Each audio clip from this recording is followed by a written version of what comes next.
Hi, my name is Jeff and welcome back to my workshop. Here's a photo I got from the Library of Congress website of the Chicago Northwestern station, Waukegan, Illinois. My club, the Arlington Heights Society of Model Engineers, needs a station for Waukegan, or at least our version of it. And I thought I'd start with this old Revell kit. The lines are very similar, and I think I can make it look something like that resembles that Waukegan photo. So the first step in our project will be to disassemble the model. We'll start by removing the roof, which fortunately came off fairly easily. And then we'll separate the walls from the base and from each other. When doing this type of work, you want to be very careful to make sure you don't break any parts, especially doors and windows. So I decided anything I couldn't get out easily as far as doors and windows would remain in, and it would just get brush painted in place. So I took my time doing this. I'm not going to show you working on it. I used a combination of my fingers to try and wiggle the joints to break the glue joints, and a hobby knife with the number 17 blade to try and get in and just get those glue joints to break. Once the glue joint had broken, I'd be able to separate them into the individual walls. And here we have everything I was able to separate out. Okay, I painted the walls a tan color that I'll be using as an accent color. That'll be along the rows with the windows on them. The clapboards below the windows and above on the gable ends will be a blue. To be able to do that, we need to mask the tan. I'm going to use painter's tape here to mask that off. I'm just going to cut a strip that's approximately half, little over half the width I need. And I'll actually cut a couple of strips like that.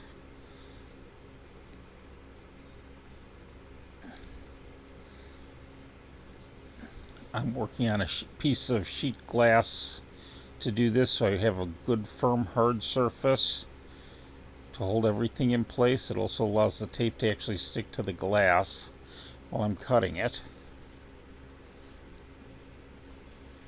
And it gives me a good clean edge on the tape.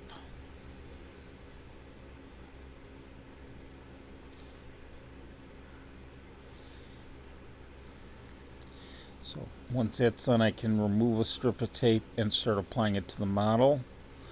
I'm going to use a piece of trim that on the model that separates the clapboard and the area by the windows as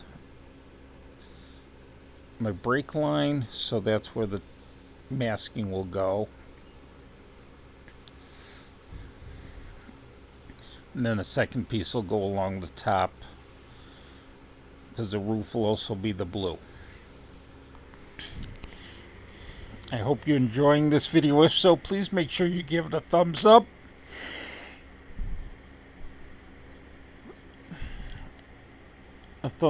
And also subscribe to the channel so you don't miss any of my videos. My next video, including the second part to this, when we start to reassemble the model and make the changes needed on the roof line to create the finished model. Once the blue has been painted and dried, I remove the masking tape.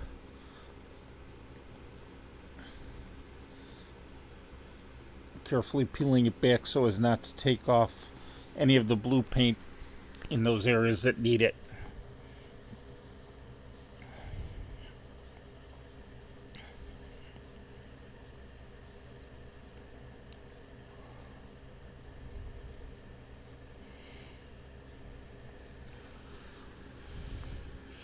Well, I get all the tape off the model, and then you can see how it's turned out. So with that done, now we can start working on the trim. The parts that were loose, I masked anything that was already the color I wanted and then just spray painted the rest, the blue color I'm going to use on it. For the doors and windows that I could not separate from the walls, I'm going to brush paint it using a Vallejo paint. This is a blue that they have that very closely matches the blue on the spray. You can actually see it in the background. The trim on those doors and the half-round windows was spray painted. So I'm working with a 10-aught brush. I'm just going to dip it in a little bit of water and then just to get the brush wet and then into the paint to help get it to flow smoothly onto the model. You can see I'm holding the brush fairly far back, and you can kind of see how it's not as steady, but when I choke up on the brush and hold it right at the tip, I get good control and can get right into the parts of the window frame that I need it to be.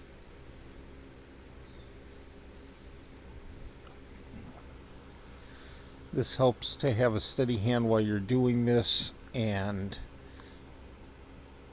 even if you don't have real steady hands, by being patient and supporting the work and your brush with one hand,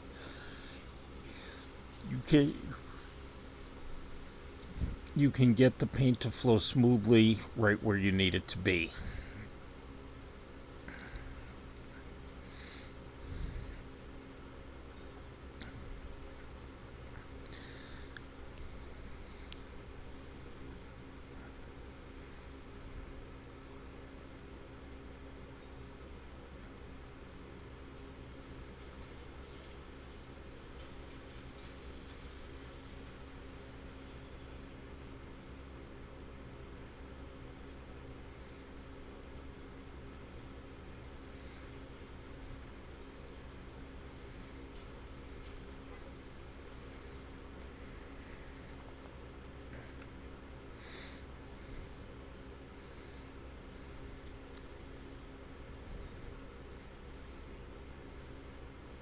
By the way, as you're watching me do this, if you have any suggestions on how I could do things differently or how you prefer to do things, or if you just like what I'm doing, please also make sure you leave a comment below. I do respond to them.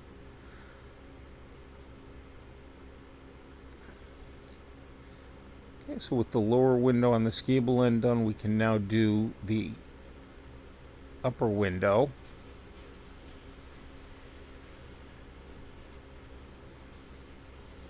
You'll notice that the blue I'm using for the trim is a little bit lighter in color than the blue on the clapboards, and that will help complement it so it'll stand out a little bit.